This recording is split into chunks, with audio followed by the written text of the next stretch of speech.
Hi, and welcome back to House of Content, and welcome to our first ever season on video. My name is Christine. I'm a marketer and B2B content creator here in New York City, and I'm in studio with my two co hosts. And I think we could do a little bit of an intro since we're here on film for the very first time. Yeah, I'm so excited. Season 5 is going to be the best one yet. I'm Yanni, head of social, creative director, and I'm so excited to get into it again. Awesome. I'm also super stoked about this. I'm Melissa, but you can also call me Mel. And 2 years ago, I moved from Helsinki to LA and absolutely loving my life here. I work as a social creative lead, colleague of Yanni as well. And on free time, I create content and optimize my life and just explore the world and social media, obviously. And so here we are. And if you haven't been with us before, we typically talk about what brands are doing in the social space, what creators are doing, what kind of trends are driving consumers. And for this season, we're all about diving deep into different topics and trends and tendencies. And the first one that I wanted to bring to you all, and I think this is really topical right now, is I know we've spoken about LinkedIn before, but it is really starting to be that next frontier for creators, the next playground. And I was wondering if you two had kind of started to notice that as well on your LinkedIn feeds. 100%. Like just yesterday, I saw this video that I could have sworn it was a TikTok video. The editing and like hook and everything was exactly identical. It even had like thousands of likes and hundreds of thousands of views. Difference was that the topics were in the realm of like advertising and branding. And I was actually really surprised because whenever I visited the I don't know what that like short form side of LinkedIn is called, but whenever I've gone there, like I haven't seen much traction there, but it's really picking up and I'm loving it. Yeah, I was really trying to reflect on, when did I start to notice it for the first time? And I think it was when some of the news started coming out, maybe 2024-ish, that some companies like Ericsson and Cisco were changing their policies to allow for some internal influencers to post because some companies were actually really against anybody posting on social and mentioning them if they worked for the company. And that period from them to now, I think has really like this space has blown up on LinkedIn and it's very much understood more than at the time. But I also love that people are doing it outside of the brands and companies that they work for. And I think for me, it's the first time that I feel like I'm catching a wave early. You know, I procrastinated on Yeah. TikTok, and that's really like I could never like blow up there. And maybe that's like that's not my platform, but LinkedIn for me, again, I'm a nano creator. I've got about like You've been 4,000 killing it, followers. Christine. But I have been posting really consistently, maybe 4 times a week for months now. And actually, last month, I got my first brand deal. So I had this mobile Major. tech company, like a Let's software go. company, come to me and ask if I wanted to be one of their ambassadors and, you know, write about some of their client work. We met up this week in person and we were just brainstorming an idea where I would go to one of their client studios. They have a lot of like D2C brands, and this is actually a hair care brand. And so we had this idea that maybe the founder could curl my hair while I do a Q&A about how they work with this particular company. So as a B2B marketer, to me, it's really exciting to see how brands are starting to use that space. Like, do you guys remember that Hootsuite State of Social campaign launch in Q4 on LinkedIn? Did you happen to see it on your feeds? So Yeah, it I was spotted basically it. yeah, so it was basically a, you know, one of these annual reports of like state of social and stats and a white paper, you know, run of the mill B2B marketing. But they actually hired creators, I believe, to then write about that white paper. And so all of a sudden, I saw all of these sort of like sponsored posts on my LinkedIn feeds. And I thought to myself, like, this is really the start of something new. Do you think that LinkedIn, I mean, obviously there's a lot of traction. Is it going to be the next TikTok? And do you also think that B2C brands are going to catch on? I don't know if it's going to be the next TikTok, but I do think that people are really taking the reins and understanding how they can kind of create their reality. Like I'm already seeing, because when TikTok started, it took a bit to kind of take off from just these like jokey videos and people just creating funny dance videos, right? And then you started to get almost like these coaches that are helping you utilize LinkedIn. And one of those I would call coaches for LinkedIn creators who I've spotted is Courtney Johnson. And I was going to say, here's some motivation for you because I was watching one of her videos about, how to get started on LinkedIn if you're a creator and want to become one there. And she said that, isn't it crazy that there's about 1 billion people using, and if you are creating content once a week, you're in the 1%. So I think we are Mm. witnessing sort of this first wave that you're mentioning. And I think that we haven't seen a ton of brand collaborations yet. A couple, like you mentioned, Hootsuite, but there's so much to sort of get creative with there. But I think the approach is not to try to do the exact same thing as you're doing on TikTok because there is like that business context, but there's a lot of money on the table because there's also a lot of brands who may have bigger budgets to use for this kind of promotion. 100%. And LinkedIn has something that most platforms don't have, like, for example, TikTok or Instagram, which is this kind of built in authority. Like, when you're posting on TikTok or Instagram, you're really just fighting for attention. But on LinkedIn, like, people are actually expected to read and engage and just learn something new. So they're already kind of more receptive to that. And also, the shelf life of content is so much longer. Like, even if it doesn't pick up immediately, like, it can still garner more likes and engagement, everything, even like weeks, even months after, because it's just people really go there to learn like new things. They're not looking for entertainment; they're looking to be informed and educated. So then, if creators position themselves as thought leaders, they can really grow fast even without going viral every day. It's just about showing consistently, like Christine, you've been doing a remarkable job with. The algorithm is a complete mystery to me because I have, for example, from this week, I have one post that I wrote about the Big Stick Energy campaign that came from Tarte Cosmetics that's now in hot Mm-hmm. waters because there was a smaller brand that did a similar spiel last year. Anyways, that post it has a couple comments and it has maybe 17 likes and it got 3.5 thousand impressions, and that's the same amount as one of my other posts that had like 60 likes. The algorithm is a little bit of a mystery to me because and especially, they say they're pushing video, but my videos aren't doing well at all. Like, my best content is a text post that has a picture with my face on it, like in some kind of context, like that's performing well. But I think for LinkedIn there's sort of this twofold opportunity, and one of them is sort of acting like a creator for the sake of your career, even if you don't want like brand collaborations or brand Yeah. partnerships. But because I believe that people who post once a week, they get 30% more views on their profile, Hmm. and we know with this competitive job market, it's everything. So, what do you think is the opportunity there? It's obviously huge because we've been saying this obviously in the creative field for years that the work doesn't really speak for itself. And promoting the work and promoting what you do makes so much sense. But when I was starting to think about it from sort of a platform strategic sense, it started to click even more because you're making all these connections and even connecting with people that you may have not met with.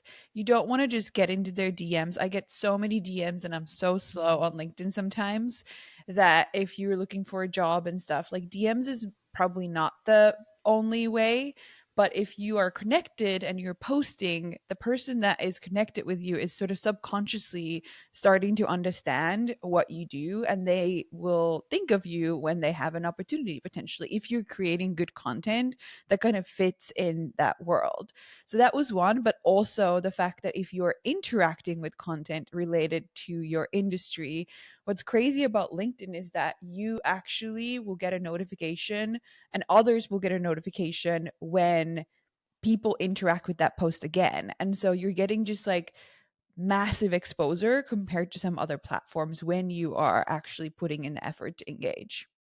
I mean, fun fact, that's literally how I got my job in LA after sliding into Christine's DMs a couple of years ago. And Christine made a post about it. And I believe it was Yanni, you liking the post that got that post in front of the creative recruiters feed in LA. So then she sent me a connection request and I sent her a DM. And then a couple of weeks Here later, you are. I had a job offer Yeah, on the table. No, that's a exactly. great And like example. my couple of jobs ago, I sat down with the founder of the agency when I was interviewing, and he told me, I already know you because I'm connected to one of your podcast co-hosts, and I've seen your podcast all over my stream. That also kind of like helped me legitimize that. And I was just having this conversation with my husband the other day, where before, and especially in the creative industry, the only way for you to build your brand was to win awards and get press and get sort of associated with that work, meaning that if you weren't like one of the sort of the main people who are the spokespeople for the agency, even if you did some work, unless you specifically posted about it and said, hey, this is my work, people wouldn't even know that you worked on a Cannes Award winning um, piece of content. And so then now you actually have your brand and the future of your career in your hands, because you can shift the narrative around who you are and build authority and share your thoughts and your expertise the way that you could never do before. Are there creators that you follow on LinkedIn, or people who you think are really killing it right now? I've gotten into a little bit of a fashion bubble, and I follow someone named James Denman who's creating amazing content and just reacting to what's happening in the fashion world. And then from this sort of brand and CMO world, I love following Anna Angelic. She's creating I love really her. insightful content. Yeah. And I think there's a difference between just talking about your own work and actually contributing and providing like insightful thoughts about what's going on. So I think Mm. that's Hmm. what's common with both of these people. And that's why their names come to mind because, yeah, I feel like I'm always thinking about things in a different way after viewing their content. But I'm sure there's more. And I was actually thinking that I kind of want to go for a little bit of a hunt, not just based on who I want to connect with based on where they work, but more who's creating great content and kind of look for that intentionally. One creator that really stands out for me is this. She's UK based and really young, I think in her early 20s. Her name is Isabel Cowell. And I've been just following her for a couple of years because I saw that whatever she would post about her journey as a young professional would just go viral. Like she just has a really nice way of doing really catchy storytelling that I wasn't seeing, especially at that time a couple of years ago on LinkedIn, where she always has a really clear hook, like the same way that we're thinking of having really clear hooks on TikTok. She was applying the same kind of thinking on her LinkedIn post, and the way that like her stories were super catchy and there was always some kind of learning, and she was also so transparent about her being a young professional, young leader, and whatever challenges she was facing. And I think the way she was able to make such personal content with the hooks and the pictures of herself and everything, like it just worked so well. So sometimes when I'm feeling like, oh, like I really don't know how to approach this, like I just go see her post because it's just like she's really inspiring. But obviously there are a ton of other ones as well out there. That really gets me into sort of the structure or workflow of like getting to, or getting started. I think that a lot of people overthink LinkedIn and they feel like they have to be so professional and so buttoned up. But I've also noticed that the posts that I just like kind of throw together and just like put it out there, I just had an idea. Like I did a post about my mom leaving her cushy government job in the 80s to join the circus. And I got a screenshot from this she has this like cassette tape of herself like doing the trapeze like in the 80s. And so I took a quick screen grab, wrote it, got on a plane, and then when I had Wi-Fi again, I was like, oh, that one really blew up. And so I think for people to get started, there's two things. So there's, you can sort of like talk about your current expertise and your experiences, right? I think people have personal stories and kind of like tying it back to growth, and tying it back to things that we all can like feel like this is like we have some common ground here. And I think the second thing is, don't be afraid if you want to do a career pivot, or if you want to like position yourself as an expert in something that you haven't been doing as your day job, get started on that. Like, I made that conscious choice like about 3 years ago to talk about the creator economy, and now I've been able to position myself in that niche. What are some of the things that you think people should do in like getting started in planning their content or growing on LinkedIn?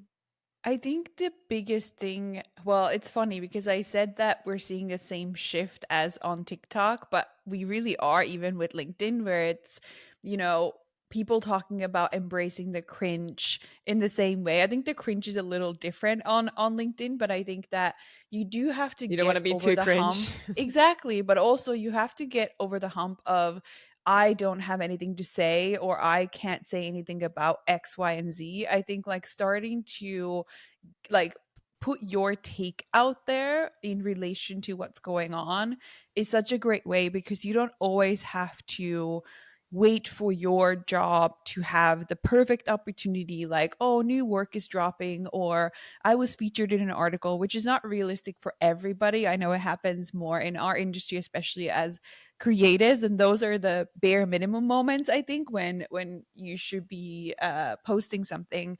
But I think like if you start to look at it more from the POV of these are interesting things that I'm clocking that are happening, what's my opinion on them? What's my take on it? And I think Christine, you've kind of started to do that, because I saw your Handmaid's Tale post, because you just walked on the street and saw an ad that really Everlane, yeah. resembled yeah, from Everlane. And so it's like you can really find sparks to create from anywhere, but you do have to start digging into your point of view and make that connection to maybe your industry and where you work. That is so true. And I love the thing what you said about like embracing your cringe in a way, like to some extent. Like, and I've been kind of reflecting on that because I'm still struggling to really post on Instagram, because I feel like TikTok is the place where you can be your cringes. Like, I don't really care much what I post there, but Instagram is kind of already like, okay, like here, like all my old schoolmates are going to see this, all my old colleagues, like, everyone's just going to be able to see that. That's kind of like my phone book in a way. But then LinkedIn, like that's kind of like the next level. And I do think that there needs to be like a healthy level of like reflection, like, okay, like, is it fine if my future boss and like or my current boss is going to see that? For me it's easy because, Yanni, you're my boss, so I'm like, that doesn't really help me filter Yeah. out anything. I'm not But going to I've be been, like, what yeah, are you doing? yeah. But one thing that I've noticed, like you two know that I've been thinking about writing about my egg freezing journey. I even have the post ready for that for like a good 4 months at least.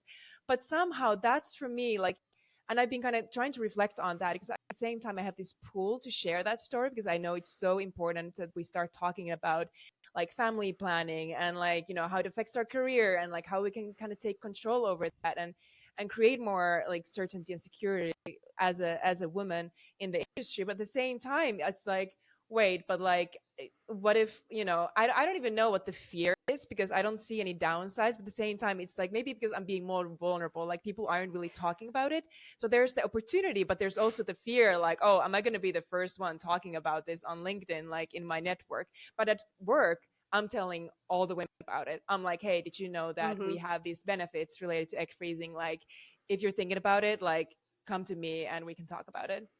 It's so funny because I have this other post, like it's not in my drafts, it's in my mental notes right now, but I've been thinking about writing this for a long time.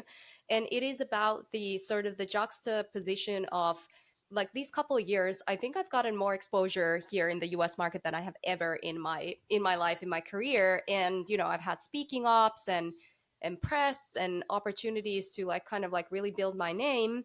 And at the same time, it has been probably one of the toughest years of my career Mm-hmm. personally, and just a lot of Mm. sort of like challenges that are like underneath the hood on your everyday work that you kind of like you don't see that from my highlight reel because I have been hiding Yeah. it, right? And so I'm kind of in this space where like I think sometime this spring I will probably write about it. But it is so true, because there's like sort of the cringe of like what is appropriate for LinkedIn, but then there's also the sort of like the feeling of like maybe revealing too much, and people knowing that you maybe been struggling or like going through with something, and then like what how personal is too personal. But maybe like going back to, if I were to give one piece of advice for people starting on LinkedIn, it is write in your voice. Don't Mm, chat gpt it. You can like help, you can use AI to like maybe brainstorm content ideas based off of who you are. But I find that the posts that have like the most me in the tone, like those are the ones that do really well. Have you felt like you can bring your sort of your full persona on LinkedIn, like when you're writing? I've been I trying feel to do like that. yes. I've been Yeah. trying to do that. There's still like a level of like how much am I gonna be like myself, and I've been trying to lean into that and kind of use the kind of language that I normally do. But I do still want to keep it like somewhat Of professional, and I'm course. not just like, yeah, of course, that goes without saying. But I am trying to lean more into my personality and who I am, and I think that's what really makes a difference because It does I would really say well for you. 90%. Yeah, it has been working for me. I feel like 80% or even 90% of people on LinkedIn are speaking in the same exact like AI tone of voice, or like and they're sharing things about like what they have done. It's like, oh, I did this and I did that. Look at my new campaign. And I there is a shift, but I feel like people should lean more into like what other things they can talk about, what's happening in the industry, what is some cool work that they've seen someone else do, rather than just focusing on what they've Yeah. done and look at my achievements, look at this course that I did, look at this speaking event. It's instead like, okay, wow, like I saw this campaign, this inspired me or whatever. So it's kind of like going outside of that, and like how can you offer value that isn't just what you're directly offering, but like how can you offer value by observing what's happening in the world. I think that's really powerful. Yeah, and I would say the same. Like, I've definitely started to be a little bit more active, but I want to post more like related to things that I didn't necessarily work on. So that's why I gave a Hmm. tip for myself earlier.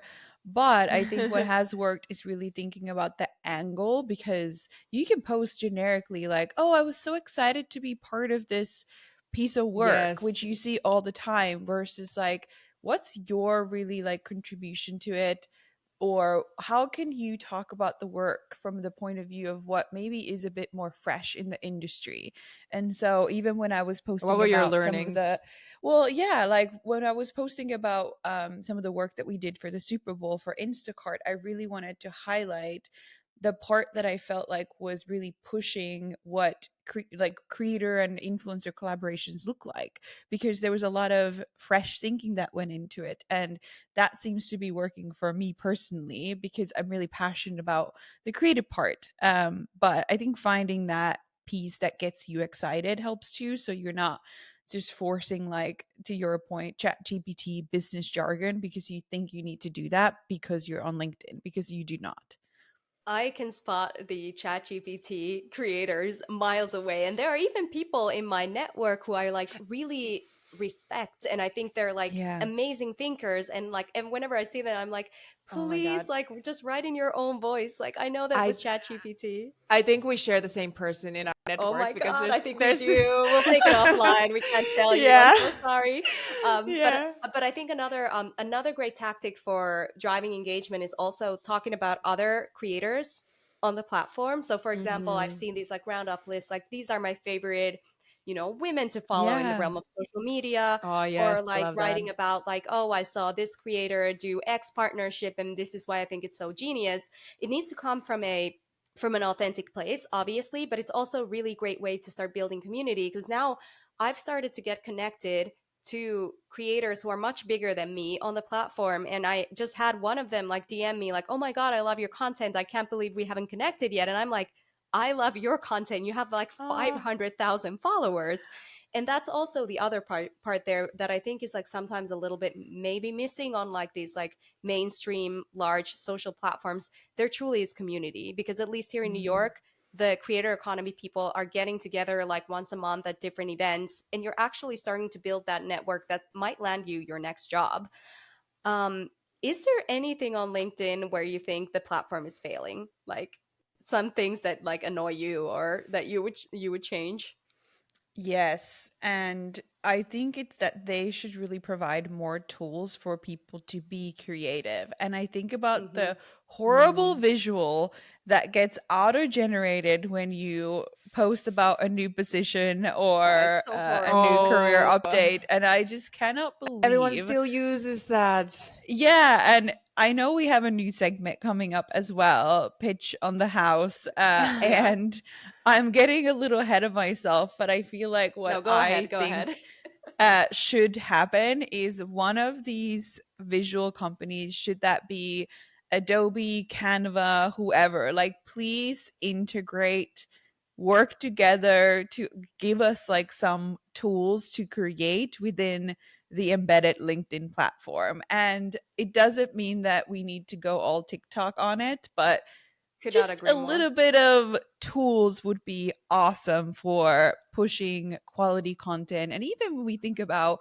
some of the best posts that I've bookmarked on LinkedIn, my bookmarks are actually crazy good, I have to say. But it's all these carousels that people are starting to do pretty visually, and Hmm. so it makes so much sense. Mm. So there is a ChatGPT to Canva integration where you can brief ChatGPT and then you get different templates that you can actually edit in Canva.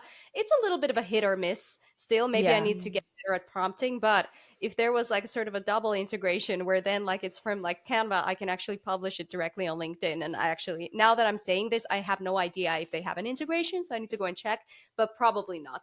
One thing that I want LinkedIn to do is a creator fund. We need a creator fund and we need creator community events sponsored and organized by LinkedIn. This is my like one wish. I actually should No, post I about it. support. you should. I 100% agree with that. It's like talk before creator fund, like where people were growing, but there was no structured way of them to make money beyond brand deals. I think that would be so powerful. And I honestly think that LinkedIn kind of wants to be that creator platform, but they're still playing catch up. Like I also think it's missing better analytics